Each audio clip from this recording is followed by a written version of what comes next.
If you're just joining us, we've been talking about Michelle, who reached out to me on Facebook just because my name is Tad. She was, I guess, doing what we do. We go through Facebook, haven't heard from somebody in a long time. We wonder what they're up to. Yeah. But the difference is this Tad that she's looking for is not me.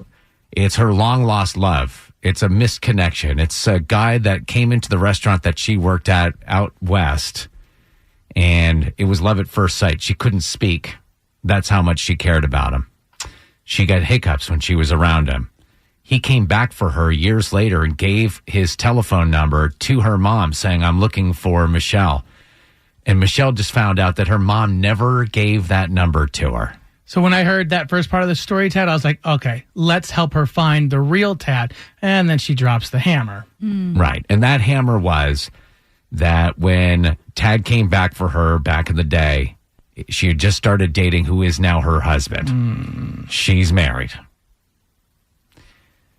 And so we have a moral dilemma here, and that is, do we help Michelle find her Tad and solve this mystery for her and help reconnect them? And she says that she wants to just apologize for not being able to get the words out and just have closure. So do we help her or not? That is the question. I believe this is Janet. I say definitely not, because if they do reconnect, I can hear it in her voice that marriages are going to end up breaking up, and you don't want that on your conscience. Thank you. Appreciate the call. Thank you. You're welcome. I love you. Bye. Jessica and Noonan, should we help Michelle or not? No, she's married. What happened to values? When she says, I just want closure, are you buying that? Nope, not at all.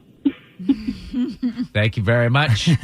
Hey, Jessica in Cartersville. Hey, how are you? Good. What do you think? Should we help her? I think she needs to fix her marriage first. She needs to figure out what she's going to do there first. What? I did that when I went through a divorce and connected with a high school sweetheart. And because things were already crap in my life, instantly the feelings I had for him came back, and 3 years later, he turned out to be a really crappy person. That is very good advice. Like, she needs to be single or do whatever she's doing in her life before she reaches out to this long-lost love, and she needs to accept that he might be married, too. He might have moved on.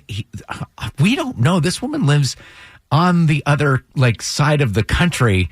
If we told her, do you know Michelle? He might be like, oh, my gosh, I have I never want to see her. We have no idea what's on the other side of that. So it sounds like we might not help her then. But if we're not going to help her find this guy Tad, the real Tad, I made something that maybe we can help her with. Maybe we can give her this to help it out, help the situation out a little bit. I really fear for what. Are you ready? We're about to hear. I do too.